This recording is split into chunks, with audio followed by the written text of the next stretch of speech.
Hi, I'm Lynn Walker, an immigration partner at Minor and Landis, here with this week's Lightning Round Q&A, a chance for you to ask us your pressing employment and family-based immigration questions.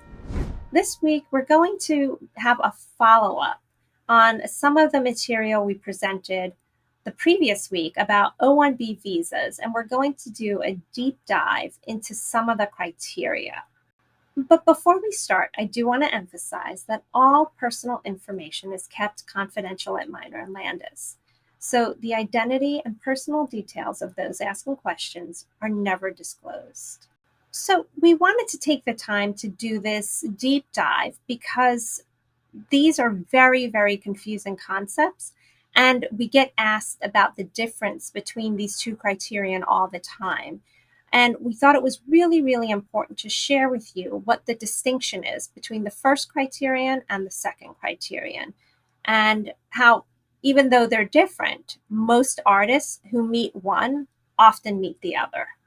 So the first criteria that we're going to discuss is the one that says you have performed and will perform services as a lead or starring participant in productions or events that have a distinguished reputation. So for this criterion, there are two subsets or two sub-factors of things that you need to satisfy. First, your role as an artist is lead or starring. Second, the production or event has a distinguished reputation. You must satisfy both of those in order to meet this criterion. So what does this mean? So the first thing we would have to show is that you, as the artist, will serve in a lead or starring capacity for a production or event. So what does lead or starring mean? That's really important to hone in on. So let's say hypothetically that you are a sound engineer. That would qualify as a leading capacity, but not as a starring capacity. A sound engineer on a tour is essential to the performance of the musician during the concert. So in that capacity, you would be serving in a leading capacity. In order to show that the production or event has a distinguished reputation, we actually have to look at the event. Who is on tour as a musician, right?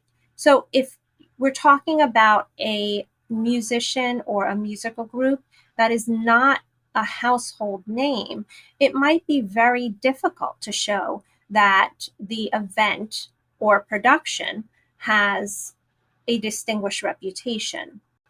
So what does that mean? It means if you are working as a sound engineer for someone who is considered an up-and-coming artist or a newer musical act, you may have a harder time satisfying this criterion. What else may qualify as a production that has a distinguished reputation? For a sound engineer, this could be, for example, a music festival that is very well established. So we don't have to go through all the names of the music festivals. Think of music festivals that are always mentioned in the press, that are always mentioned in social media, where the biggest name musical acts and performers showcase their talents. That is the type of production that we're talking about in terms of meeting this first criterion. The next criteria that we're going to discuss causes a lot of confusion because it sounds almost identical to the first one. So I'm going to read it to you. It's you have performed and will perform in a lead, starring, or critical role for organizations and establishments that have a distinguished reputation. So this criterion switches the focus from productions and events to organizations and establishments. So we've already discussed what a lead, starring, or critical role is. And again, let's take the sound engineer example.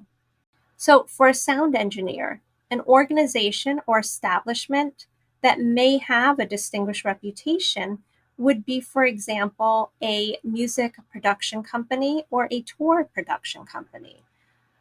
For example, Live Nation is very well known in terms of organizing tours, and they have a distinguished reputation.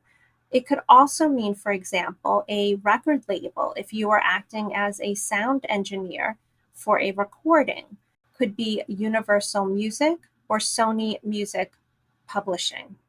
Those are incredibly well-known organizations that produce and distribute music for leading musicians throughout the world. So the difference between the first criterion and the second criterion we discussed, in essence, is who you performed for, right? The first one looks at productions and events. The second one looks at organizations and establishments. They're very similar and are often confused, but they are two distinct criterion. And in my experience, most artists who meet one of those will also meet the other. So, although this may seem confusing, please keep in mind that Minor and Landis does have a mentorship program for O-1B artists or individuals who are interested in seeing if they qualify as O-1B artists. During this mentorship process, we assess your evidence and your accomplishments, and we'll be able to tell you if you currently have a strong enough petition to submit to USCIS, or if you need to work for the next year or 18 months to collect more documentation to support that you are in fact an individual of extraordinary ability in the arts. So that's all we have time for today. If we didn't get to your question, or if you have an urgent immigration issue that you would like to discuss with us, please feel free to schedule a consultation. Finally, don't forget to message us on LinkedIn. Keep those questions coming, and we'll do our best to answer them during our next lightning round. In the meantime, be sure to continue to follow us for frequent updates on U.S. immigration law and policies. Thank you for listening. Disclaimer. The information contained herein is intended only for educational or informational purposes and is not a substitute for legal advice. Further, listening to this HR tip in no way establishes an attorney-client relationship between you and Minor and Landis LLP. Listeners should consult legal counsel for definitive advice regarding the current law and regulations and how those apply to your unique situation within your organization.